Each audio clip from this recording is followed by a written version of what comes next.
Hey there, it's Catherine. This is it, the final countdown ahead of Monday's election night. Make sure you hit that follow button first to catch our next House Party chat, where we'll sift through this new political picture with my fellow political nerds, Danielle Thibault from Quebec and Jason Markusoff from Alberta. You'll get both House Party and the House right here in your feed. Now, on to the show.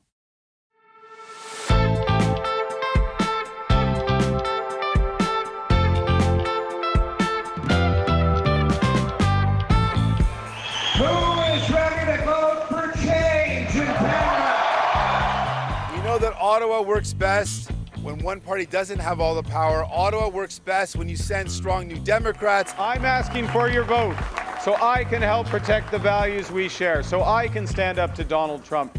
Here we go. The final arguments in the final days of the campaign. The past few months have been some of the most dramatic in recent Canadian political memory. A finance minister's resignation, a prime minister forced out, a president attacking our sovereignty and our economy. And now, Canadians will have their say in who should lead us through whatever comes next. I'm Catherine Cullen, and this week on The House, what to watch for as those election results roll in. Pollster David Coletto explains the national picture to us. Our strategist panel on why we're seeing so much Conservative infighting even in the dying days of this campaign, and how much parties' ground game could shape the final results. Plus, two rival towns in Ontario have now been swept up in the same new riding. It's the kind of red-blue fight that could have a big impact on election night. We'll take you there. But first, your cross-country guide to the election results. The House is now in session. Canadians have been on a political roller coaster, and Monday, we should know where the ride stops. As the results roll in, how do we make sense of what we're seeing? David Coletto is the CEO of Abacus Data. Hey, David, welcome back to the House. Great to be here, Catherine. Thanks for having me. Before we get to the national map, I want to actually know how pollsters feel at a moment like this. Like, are you sweating when you think about whether what people have told you during the campaign lines up with what they actually do on Election Day? Well, honestly, this weekend is and will be the most stressful of the 4-year cycle because it is the one time where we are tested and proven right or wrong on the estimates that we put out. So yeah, it's a stressful time. We'll have our final numbers out tomorrow on Sunday, but you hope that what people tell you they intend to do is what they ultimately do. And I've learned over time that 90% of the time we're right, but every now and then something happens on a campaign in the final days that makes people change or leaves us telling us something different, and we're off. So you hope for the 90% version of it and know that there's always a chance that something happens last minute that moves people off where they intended to go. Okay, well, let's go across the map, and I'm going to ask you to sort of put us in your head as you're like chewing on your fingernails election night. The polls close. First, we get the results from Atlantic Canada. What do you focus on? What will you focus on when those results come in? Yeah, I'm looking at just the overall vote share, right? So if the Liberals are high, if it's at like 58, 60%, which is what we saw in 2015, that's a signal that they're doing really well as a starting point, and that they'll likely hold all and maybe pick up a few seats in Atlantic Canada. If we're seeing some closer races, some tighter margins than we expected, that might be a signal maybe something else is happening. I'm also watching a city like Halifax, where the NDP doesn't have a seat, but should have done well and have done well in the past, that if their vote is collapsing, look at Halifax, and if it is there, then it might right across the country. Let's move on to Quebec, which historically has been something of a make-or-break province for the Liberals' electoral fortunes. What would Liberal success look like in Quebec? I think if they're taking 5 to 10 block seats, that is a signal they're on their way to a majority government. I think if there's any disagreement in the polls right now, it's what's going on in Quebec. Some are saying it's tightening, some are saying it's not. And so I think if the consensus is the Liberals are headed to a victory on Monday, what there's less consensus on is a majority-minority, and Quebec will be an essential part in answering that question for us. And ultimately may hinge on the Bloc's performance, is what you're saying. Absolutely, yeah. So does the Bloc, because the last two elections, the Bloc have actually gained in the last few weeks of the campaign after the debate. And so if the Bloc is able to continue that historic kind of precedent, then they'll be holding their seats. And that's a sign that maybe the Liberals aren't making the same kind of progress that we had. And I'm also interested in, like, do the Conservatives find some opportunities and do they hold their vote? But it's really about what is the Bloc doing? And if they're down, that means the Liberals are probably benefiting a lot. Okay, well, anyone who's got their federal election bingo card out can put a spot on, I'm going to say it now, Vote Rich Ontario, which has a big impact because of the sheer number of seats on the final results. We know that the Conservatives are struggling in terms of seeing the kind of growth that they want. Is there a way for the Conservatives to form government if they don't make some significant gains in Ontario? No. There isn't. They have to do the Stephen Harper playbook from 2011. That means they need to win the vast majority of seats in Ontario. They've got to basically find a way to sweep the 905 region around Toronto, make some gains in Ottawa, which looks unlikely at this point. And so, yeah, Ontario is fundamentally important to a Conservative win, whether it's minority or majority. The thing I'm watching for in the GTA is because it's such a diverse region, we often lump it all together. But there are such diverse communities in different parts of that region, east to west to north. Do they all move together? Or do we see some interesting dynamics at play that might complicate, again, the path for either of these parties to win and to achieve the outcomes they want? So I grew up in Richmond Hill and York region, and so I know the region pretty well, but it's changed a lot since I lived there. And you literally drive 10 kilometers and you're in a very different place with very different cultural backgrounds and lifestyles that I think is going to be interesting to watch. And can you just really spell out for people why it is that they hear so much about Ontario on election night? It is just the sheer number of ridings, the volatility of those ridings? It's the sheer number. It's also the number of them in a very small geographic region. I mean, Ontario's a huge province, like so many others, but the vast majority of the population lives basically in 150, maybe even 100-kilometer radius around the city of Toronto, and so they often move together. They often are won by not huge margins, and so the Liberals basically have won the last two elections in part because their vote has been so efficient in this part of the province, in this part of the country. So that's why Ontario really matters. Now, there's other stories in Ontario, right? The Conservatives have been trying to convert some of those NDP seats in southwestern Ontario and northern Ontario. I'll also be interested to see whether that happens, because that might also be an indicator of what might happen in the interior in British Columbia. If some of those northern Ontario seats are going Conservative, then so too could some of those interior BC ones. Okay, we will get to BC in a minute. I want to touch quickly on Manitoba, Saskatchewan, Alberta, by and large Conservative strongholds. How much movement do you think we might see? Well, I think if the polls are right, the Liberals could be doing better than they've done in a really long time. Pierre Poilievre held one of his last rallies in Saskatchewan. That's a province they won every single seat in 2021. And so there is some, speculation, some indication even that the Liberals could pick up one or two seats in Regina and Saskatoon, are doing very well in Manitoba. There's the poll from the Probe Research, which is a local polling firm in Manitoba, which says the Liberals are ahead province-wide, and even in Alberta. We'll see if that materializes, because we also know that this election has been regional in the conversations coming out of Alberta around Western alienation and the implications of a Carney victory nationally. Okay, British Columbia, how important is Canada's westernmost province on election night? Well, I actually think, BC is one of the most interesting stories in my mind. We have to wait the longest to find out what happens there. You've got dynamics at play that we didn't expect to see, where you've got Liberals campaigning on Vancouver Island. You've got the NDP trying to hold off, and we're a province where it has its most number of seats, where its leader is at risk of losing his seat in Mr. Singh. So I'm watching BC closely. It's really three regions in one province. You've got the Lower Mainland, you've got the Vancouver Island, and then you've got the interior of the province, all with different dynamics and different priorities and interests. But again, if the Liberals don't win their majority in Quebec, or enough in Quebec to lock in the majority, then BC could be the place that either happens or not. And for the NDP, party status might be decided about what British Columbians decide to do. But just before I let you go, David, one thing that keeps coming up in the conversations I'm having with people in the political world right now is this question of whether for the Conservatives, their vote turnout might be better than what the polls are reflecting. Not in a, like, I don't believe the polls kind of way, but this suggestion that polls are not great at picking up, for instance, their vote cohort is younger this time, that those people don't necessarily show up in polls as much, or the idea of the shy Conservative, that people don't want to say necessarily how they're going to vote. Do you think that there's anything to that? I think there could be. I mean, I looked back at the last two federal elections, and most polls underestimated the Conservative vote share by 1 or 2 points.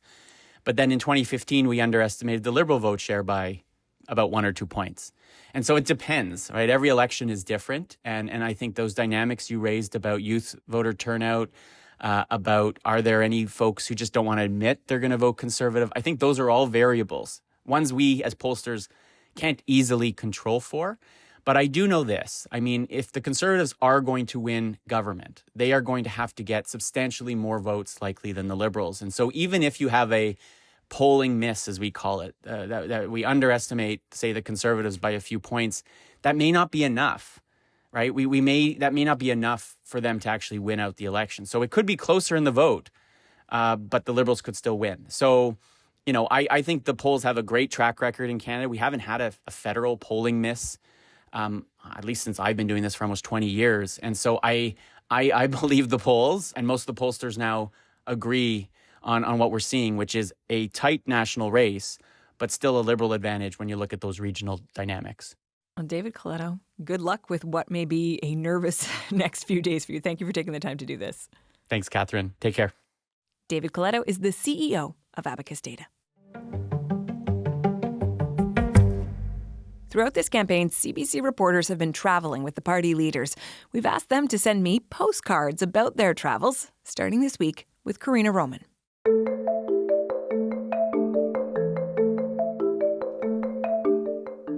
Hi, Catherine. So I was traveling with the Liberals the last few weeks, and I can tell you where the leaders stopped during the last stretch says a lot about how they feel the election is going. Liberal Leader Mark Carney continues to visit ridings the party does not hold, going to Vancouver Island, for example. The last time the Red team held a seat there was 2008, but the Libs feel they have a chance to change that this election. What's also revealing? How many places a leader stops. I remember in the 2004 election, Paul Martin was scrambling. He literally went from coast to coast in the final 24 hours of the campaign, no sleep. Nova Scotia, Ottawa, Winnipeg, BC, and then back to Montreal. And he did eke out the win.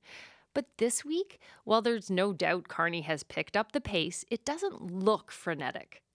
Still, at a campaign stop in Granby, Quebec, the famous Chez Ben canteen, whose slogan, translated, is "We're all about the belly," Carney learned how to make poutine. And outside, under the giant Chez Ben sign, featuring a very large chef, maybe it's Ben, eating poutine, Carney stands with his arms spread wide, face tilted towards the sky, eyes closed, and a big smile on his face. So maybe that picture tells you how he feels about poutine, or maybe it tells you how he feels about the campaign.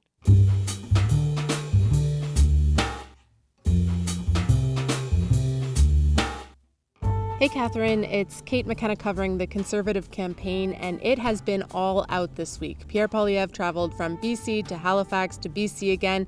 It's exhausting, and everyone on tour looks tired and increasingly worried.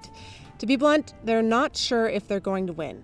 I got a peek firsthand at a rally in Vaughan. I overheard two guys talking, both of them Poilievre supporters. One was talking about how he thinks this campaign is effectively over and that the Liberals will win. The second said he's not so sure about the polls, and he doesn't think that they're right, and he doesn't think that they match with the support Conservatives are seeing on the ground. Poilievre's big rallies have become their own story in this campaign. I was at the first one in North York. Hundreds of people had to be turned away because there wasn't enough space. I was thinking about that at the Vaughan rally because there they didn't quite fill the room. Campaign staff blamed the Sens-Leafs game for that, but then there became this greater unease on the ground later this week. Reporters aren't traveling with the campaign, but the party's been telling us where they're going a couple of days in advance. Not this week, though. They weren't sure where they'd end up.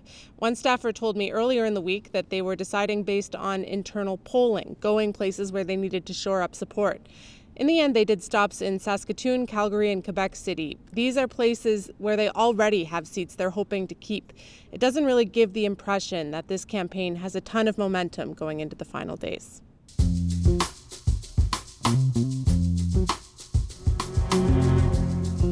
Hi Catherine, it's Rafi Boudjikani and back on the road with the Bloc Québécois. On Wednesday, leader Yves-François Blanchet visited a commuter rail station to hand out pamphlets urging people to vote for his local candidate. It was on Montreal's North Shore, in one of up to 10 ridings the Bloc could lose in this election. He's working hard to shore up votes here. The party was planning on intercepting the 4 p.m. train so they could greet plenty of commuters, but Blanchet's bus got delayed, and they only made it on time for the one an hour later. It only had about 24 passengers.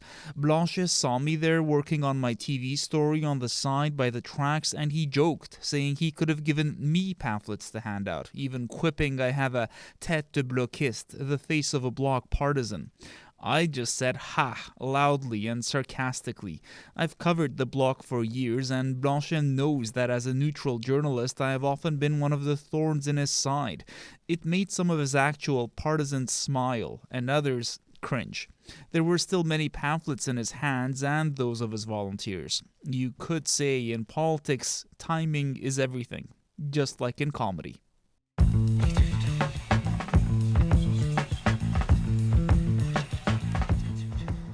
Hi, Catherine. It's David Thurton traveling with the NDP. Jagmeet Singh has been, facing a lot of questions about his lagging support, even the fact that he could lose his own seat.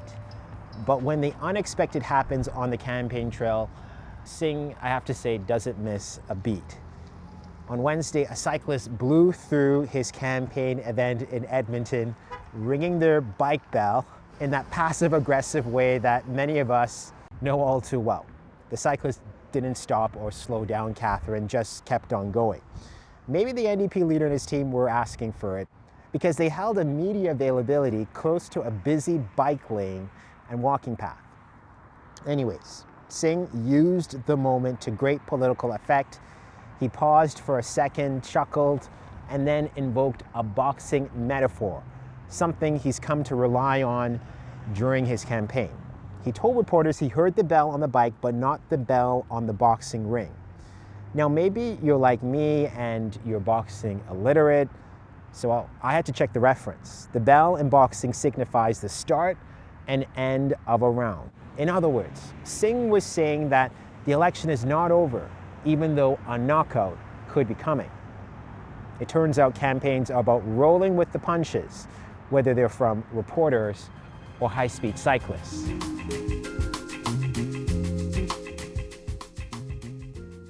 So that's what's happening on the ground in the last days of this election campaign, with Mark Carney facing tough questions about a call with Trump and Pierre Poilievre and Jagmeet Singh maybe at risk of losing their seats. We'll see.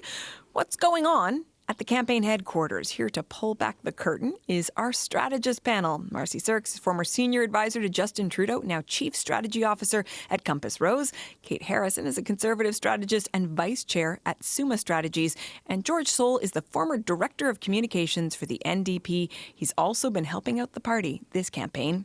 Welcome back to the House, everybody. Hello. Good morning. Good to be back. So I want to start with what is actually happening at the campaign headquarters, the war rooms in this final stretch. George, you're actually in one. Can you give us a little insight?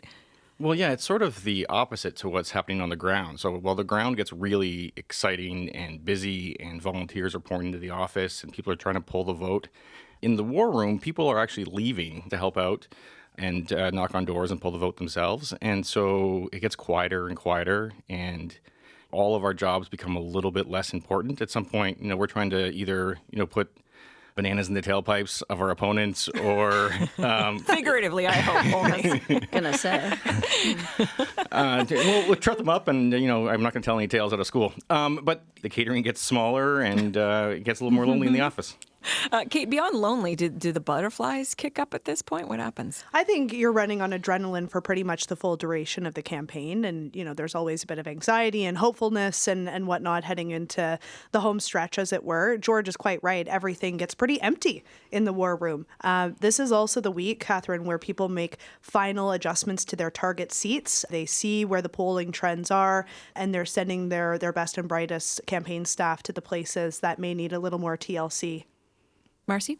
Yeah, I don't have much more to add. I think my colleagues have described very well the planned oblivion, really, of the war room. Your best case scenario is that the war room is down to a very skeletal staff at the end, and that all of your strong pullers are out pulling vote where they need to be. And Kate's right, you go to the places where you need that extra TLC. I would also say that at this stage in the campaign, if you are one of the parties that has a likelihood of forming government, some of those key people in the war room who have been managing the air war, the narrative, the content, and the platform to date are now turning their minds to transition planning. Okay, Kate, I want to ask you about a couple of bumps in the road for Pierre Poilievre this week. The Star and the Globe and Mail suggesting that Mr. Poilievre's seat could be at risk. Also, a report by our colleague Kate McKenna saying that the Poilievre team and the team of Nova Scotia Premier Tim Houston are at odds. Let's start with the riding question quickly, Kate. Does Pierre Poilievre have to worry about his own seat, Carleton? I don't think so. I really do believe that this is a bit of manufactured chaos on the part of people that are not keen on Mr. Poilievre for whatever reason. But conservatives, some of them.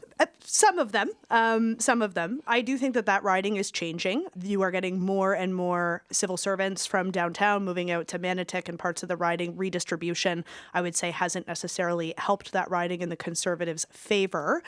But I think that this is a little bit of late stage drama and chaos inserted into the campaign, maybe having a little bit of an effect. But I think that Mr. Poilievre holds his seat on Monday night.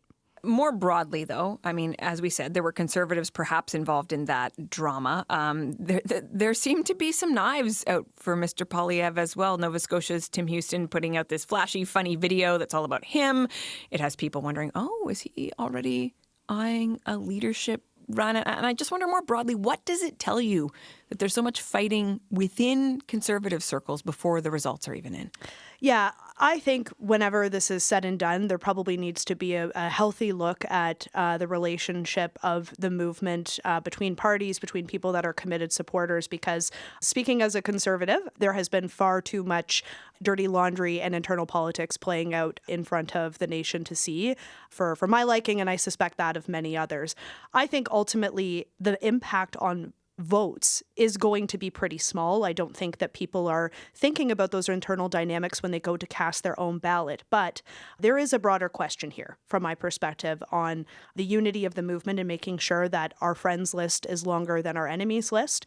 I don't think that Tim Houston maybe has those aspirations to lead nationally, because he's been very careful to disassociate himself from the federal Conservative Party, even going back to when Erin O'Toole was the leader. But certainly he also doesn't speak French, which is a real issue. And there's a few challenges there, but ultimately you want your friends to outnumber your enemies. And if we are having a situation play out at a national level where that's not the case, that is not a helpful one. George, I want to ask you about something that your leader Jagmeet Singh said this week to the Toronto Star, that he didn't force an election in the fall when Pierre Poilievre would likely have won and the New Democrats would likely have been in better shape, because he couldn't stomach a Pierre Poilievre government. Jagmeet Singh said he put country ahead of party. If the NDP loses official party status in this election, is he going to pay a price for that choice? Well, let me very quickly say something to what Kate said. I actually agree that Pierre Poilievre's seat's not in trouble. I think he's fine. I do, though, on the flip side, find it interesting for a federal Conservative leader in the last few days of a campaign to be spending time in Saskatoon and in Calgary, and I think that shows a bigger problem for the Conservatives.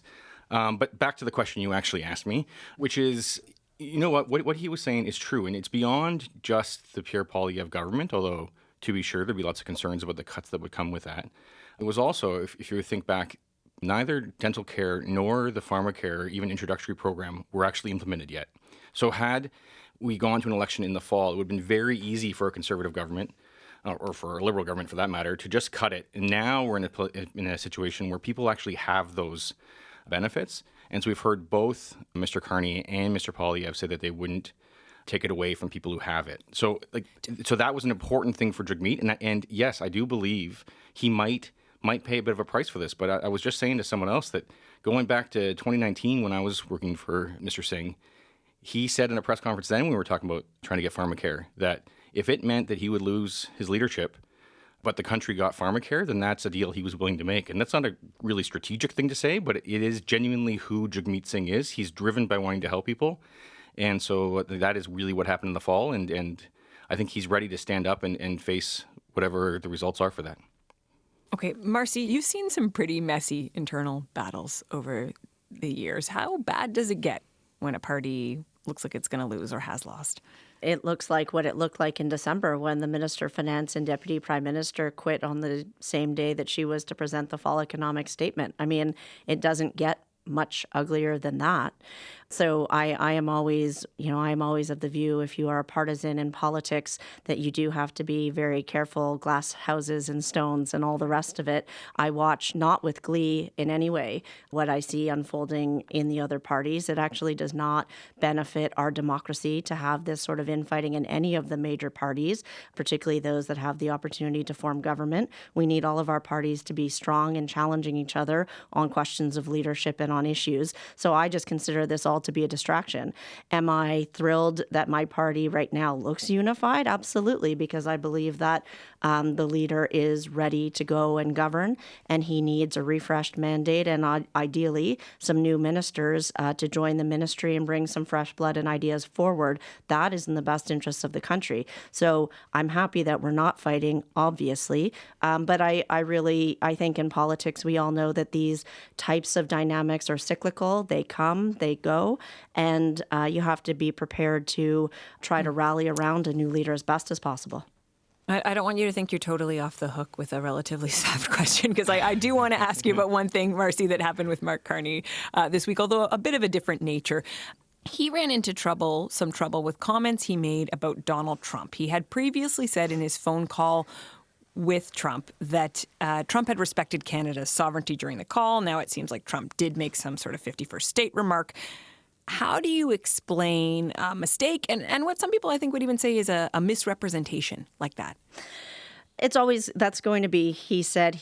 There were so few people on the actual call, but let's take at the word of whoever communicated this out to the press that is what happened. I guess what I would say is, Catherine, the bar is quite low for how the President of the United States addresses other nations.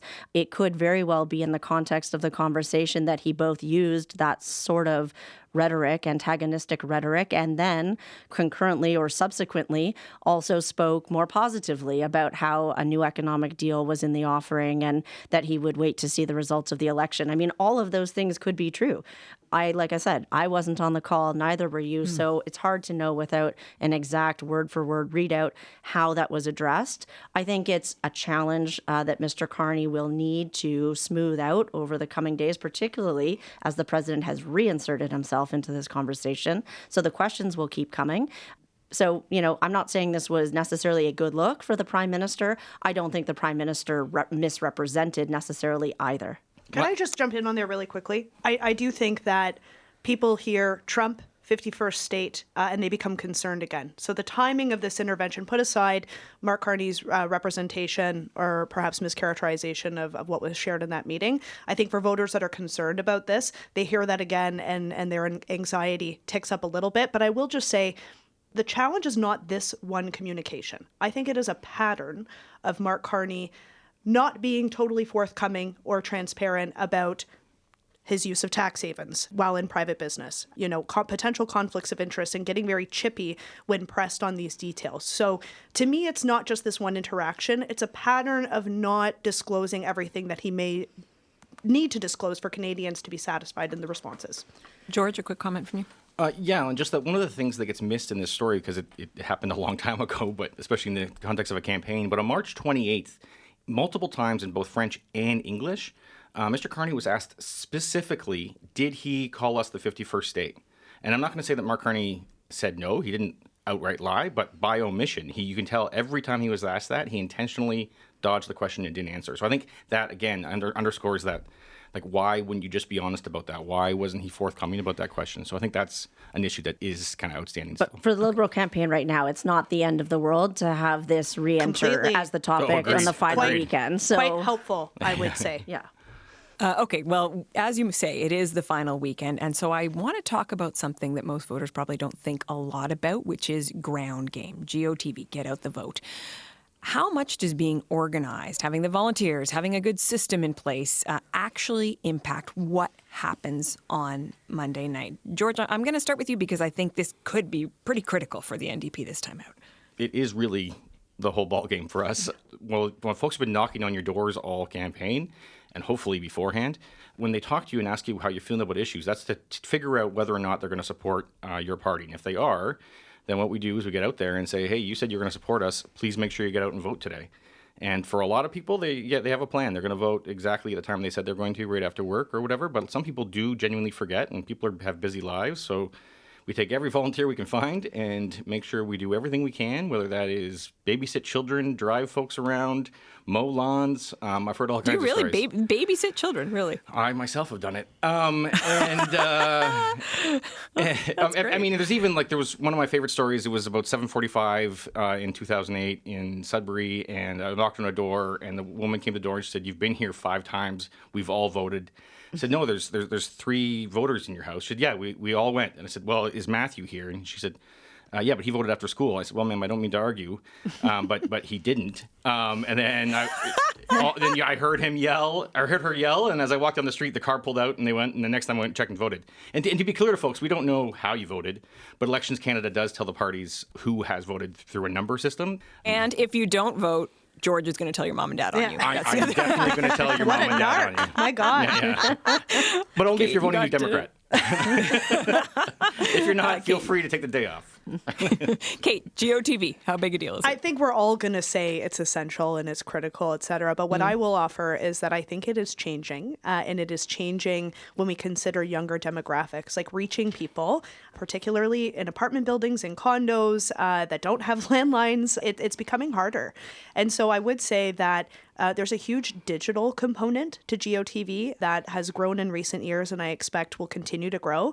And for the Conservatives, particularly in this dynamic where we aren't relying as much on our traditional voter base of the 60-plus crowd, getting to people through social media and their platforms of choice is very, very key, particularly for those that have not voted before, that, to be frank, Conservatives are relying on to turn up for them in big numbers on Monday.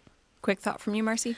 All of the above, and I'll just say the efforts that happen in the war room in that first part of the campaign, people like me who have sat there and tried to, think deep thoughts and brief the leader, all of that matters to a point. It does not matter at all if your machine is not ready to pull vote in those final days. So all eyes are now on it. A well-tuned machine, a well-oiled machine can actually change the outcome and trajectory of this campaign. That is the last thing that can still. I mean, there's some campaigns are very, very, very close. There was one in the last campaign that was won by just 12 votes. So it's easy to feel like your vote doesn't count, but it absolutely does. That's an important note to end on. I've really enjoyed these conversations with you guys all throughout the campaign. Thank you for your time. Thank you so much. Take care. Happy Thank you. voting. Marcy Sirks, Kate Harrison, and George Soule.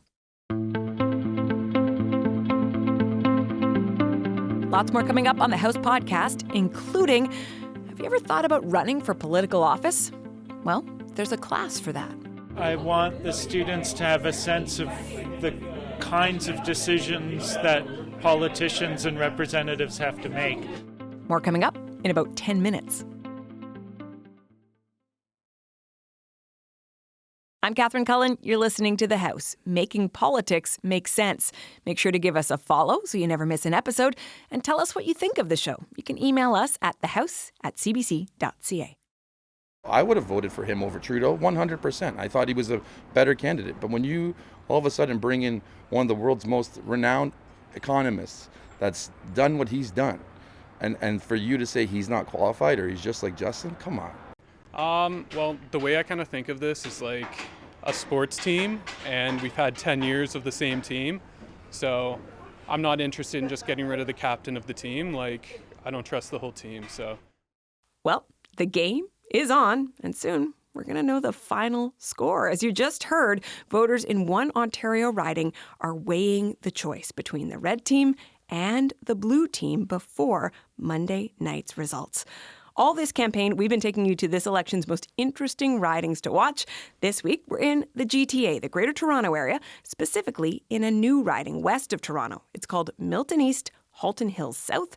House producer Kristen Everson went to check it out. Hey there, Kristen. So a new riding. Already you've got my interest. What's the story here? Hey, Catherine. Yeah, so today I'm bringing you the tale of two towns, now bound together for better or worse into one riding, with some farmland in between. Milton East, Halton Hills South is one of the 5 new ridings created by Elections Canada. It splits the town of Milton down the centre.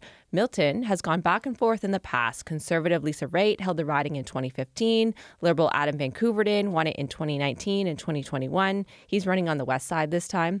Now, the east side of Milton is being mashed with part of Wellington, Halton Hills, which includes Georgetown, a traditionally very conservative riding long held by Michael Chong. So to try and get a good read on this new riding, I checked out both towns, starting first in Georgetown. We're headed up to the main intersection in downtown Georgetown, which is Main Street and Mill Street. Drew Pullman is the manager of the Georgetown Business Improvement Area. He took me on a little tour of Georgetown's Main Street, where there's lots of small shops and restaurants, and we chatted about how the area has been changing and why that's on people's minds. Milton has experienced a considerable amount of growth, where Georgetown has not, but in the next 10 to 20 years, Georgetown will be experiencing quite a bit of that growth. I think people have mixed emotions on it. I think people like the fact that it's a small town and everything is 5 minutes away and people still know each other. I don't think people want to lose that. The benefit to growth, obviously, is taxes and more revenue for the town to invest and potentially some new services. It's the riding, Kristen, is also getting some attention during the election campaign. Both Mark Carney and Pierre Poilievre have come to visit. Are people there noticing? Yeah, so there was definitely a sense of amusement among some of the people I spoke to when it came to being in a battleground riding. In Georgetown, their MP has been Michael Chong since 2004. It's a pretty safe Conservative seat, so the prospect of a real race here has some people excited. It was interesting. I was laughing with my husband because I said, I don't think we would have ever had the Prime Minister of the country come to Georgetown if it wasn't a swing riding. So to be in a riding that all of a sudden is really close, it's interesting. I'm just happy that it's a competitive riding now. I mean, Michael Chong's been great. He's represented us well, and I've always liked him. Didn't want to vote Conservative this time at all. So I'm happy there's a choice. Okay, so that's half of your tale of two towns, Georgetown. Tell us about Milton. Yeah, so I heard a lot about anxieties around growth in Georgetown and a lot about affordability and housing in Milton. Between 2006 to 2011, Milton's population shot up by 56%. It was Canada's fastest growing community. And while it doesn't currently hold that title, its population is still growing. For the riding, more than 38% of Milton East, Halton Hills South residents identify as visible minorities. 33% of the riding's population are immigrants. So John Challoner is a longtime resident of Milton and a town councillor too. He's president of the Milton Historical Society, and we actually met in a blacksmith shop on the west side of Milton where they offer training and demonstrations. That's pretty cool. Yeah. And Challoner's been involved in Conservative politics all his life, locally, provincially, federally, for over 50 years. I asked him about the newly mashed up riding and about the rivalry between the two towns, which he says goes back years. Yeah, so these are two communities that are almost 200 years old. They were settled in the 1820s. And we've competed with Georgetown in athletics almost since the beginning of that time. When we first got baseball teams together and hockey teams and soccer teams and everything else that goes with it. And so there always has been this rivalry. And at one time when we were, of similar size, so not that long ago, up to the year 2000, we were roughly the same size. We were competing for business. We were competing for quality of life. And, the citizens would argue which was the better place to live. And of course, we think we're the better place to live, and they think they're the better place to live. So yeah, there was always a discussion back and forth. Did it ever get overheated? Yes. If you ever went to a Junior B hockey game on a cold Canada winter night, a Friday night in Milton or in Georgetown, there were not only fights on the ice, there were fights in the stands. It got pretty emotional. Now, when I asked John Challoner what he made of this new riding, Milton being lumped together with Georgetown, he pointed out that in the 70s and 80s, the two towns did share a riding. But of course, lots has changed since then. I love the fights in the stands. That's pretty stunning. We get a sense of this rivalry between the two towns. And of course, this election, there is quite a rivalry too, perhaps a tight race between the Conservatives and the Liberals. So let's take a closer look at the candidates. Tell us about the Conservative. Right. So Parm Gill was an Ontario MPP and minister in Doug Ford's government. He was the Minister of Citizenship and Multiculturalism and most recently the Minister of Red Tape Reduction. He actually resigned his seat in the Ontario legislature in January 2024, announcing he would run for the federal Conservatives in Milton. He was an MP in Stephen Harper's government back in 2011 to 2015. Now, I did try to get an interview with Parm Gill. I called his office a number of times, left messages for his campaign manager. I even stopped in at his campaign office when I was in Milton. I was told he wasn't available. But I did ask John Challoner about him. Gill has been campaigning in Milton for the past year. So according to Challoner, Parm Gill has got game. The Conservatives have a very good ground game. Why? Incumbency helps you there. So he had a good group of volunteers as a provincial candidate, as a provincial MPP and cabinet minister. That continued into the federal campaign. So his ground game is quite strong. Michael Chong represented Georgetown before the riding redistribution. Michael had a very strong ground game, and a lot of those people have come into Parm's campaign to help him. So yeah, his ground game is good. He's got good name recognition. He's well funded. The funding is not an issue. He's been the candidate for, a year and a half. So he's been out knocking on doors before the writ was dropped. So, he's got that advantage, whereas, the other parties didn't identify their candidates until the writ was dropped, basically, which makes it harder for them. What about the Liberals here? Yeah, so the Liberal candidate is Christina Tesser-Dirksen. She's a funeral director turned lawyer and municipal councillor in Milton.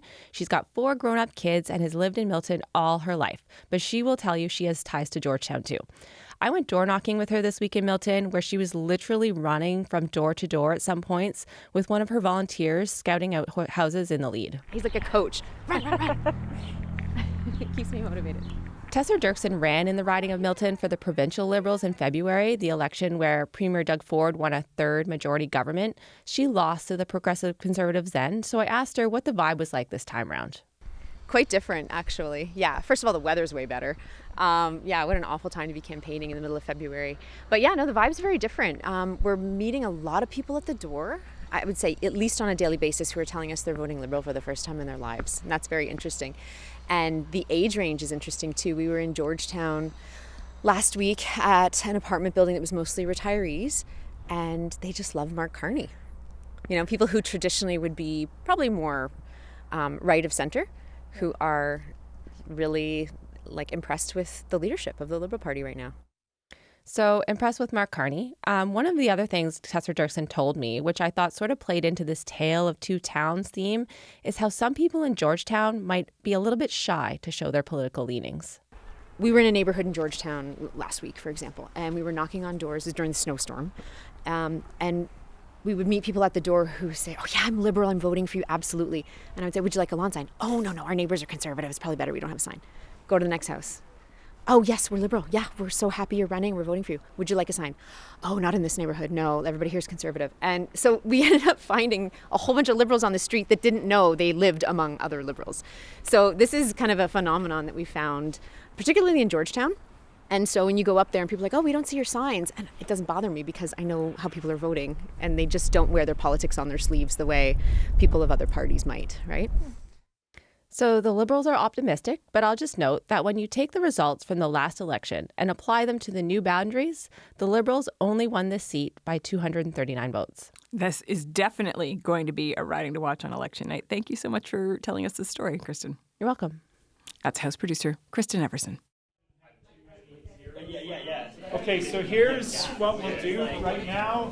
I'll just walk you through these rules. So the game is played in groups of 3. There are 2 representatives and 1 voter. Each group should have a stack of issue cards. There are 20 different issues. That's Michael McKenzie. He's a political science prof at Vancouver Island University in Nanaimo, BC. He's teaching his students how to be a political representative, not the baby kissing and speech giving part of a politician's job, the part where you have to debate and deliver policy ideas.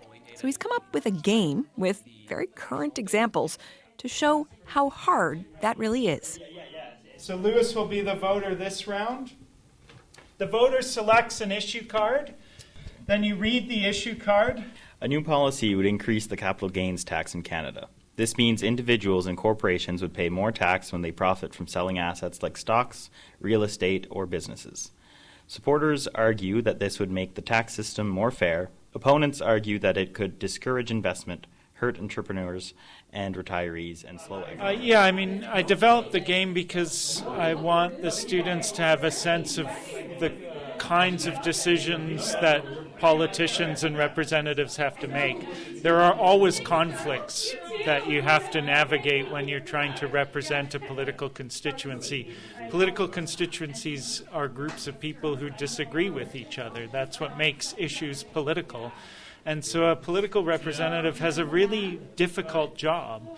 A representative who represents one person can very much just go and do what that person expects. But when you represent a constituency that disagrees with itself, whatever you do will be supported by some and opposed by others. And so you're always in this conflict situation. Do you think about the local issues and interests, or do you think about the national interest? Do you think about the near-term interest or the long-term interests of society? Do you think about Canada as a country, or do you think about what's good for the globe as a whole? These are difficult decisions that every representative has to make, and no matter what they do, people are going to disagree with them. So the game aims to model some of those challenges that representatives face. I'm Adam, and I'm for Party B, so I'm in support of the capital gains increase. Lewis, I have a question for you. How much do you have in stocks? Not very much at all. I'm quite poor. So let's be clear here. This is not going to affect you. This tax policy is affecting people far higher tax brackets than you, but it's going to benefit you. It's going to help increase social programs such as schools, healthcare, and more. This is more fair for all and allows us to have better investments in our communities. My name is Darius. I'm representing Party A. And look, I'll tell you something. One day you will have stocks. You know, one day, you seem like a young guy yourself, and one day you will make it. You'll get a job, and like the Canadian dream that we all have, you'll have a lot of property and a lot of stock. Do you want these people trying to take more of your money that you could be spending on more property and investing in yourself? That's my question to you. It's pretty simple. Well, I don't see how I could ever get more money if the rich people continue to be able to hoard assets. Look, everyone can have property in Canada. Everyone can have stocks. This isn't a rich, poor person game. This is everyone's game, and frankly, this money is being taken from everyone, in my party's opinion. Okay, so now Lewis makes his choice as the voter. So you just say which candidate you are supporting. I'm supporting Adam, Party B. So now you roll 2 die for him. Ooh, that's a good score. Okay, so you get 11 points. I find that every year when I'm teaching these sorts of courses, I teach courses on representation and democracy and political philosophy. I have students who are just hungry to engage in these difficult issues. And, you know, there's no answers here. What they come out with are new ways of thinking about this complexity that we're facing. So there's not a right way to represent, but there are different ways of thinking about how you navigate those challenges, those conflicts that every representative has to navigate through. I have just like a teensy bit more respect for certain politicians who are like still persevering, even though a lot of the voters aren't on their side, because when I was playing this game and I knew that the voter wasn't on my side, I wanted to immediately give up. I think sometimes when you take a position that you feel strongly about, you won't necessarily change your position for the voter, but you might listen to what the voter has to say and change your framing. I don't mean to say that we should take this to the extreme and lie or mislead, but definitely change the point of view from which we are making the argument. I think as a politician, especially in our system where you are expected to toe the party line, when you come into a party, you might agree with 60% of what that party stands for, or 70%, or even 90%. But that 10% that you might not agree with, you still have to toe the party line on that idea and try to make sense of it so that it can make sense to the voter. And I think that it's a real challenge to try to find that spot. I mean, it sort of like shows that it's really easy for politicians to lie, and very nice to just be like, I'm saying this, I'm saying this, I'm saying this, I am powerful, I can make these decisions. When in reality, politics is difficult. A little life lesson there for any would-be politicians. CBC producer Ann Penman brought us that report from Professor Michael Mackenzie's How to Be a Representative class at Vancouver Island University in Nanaimo.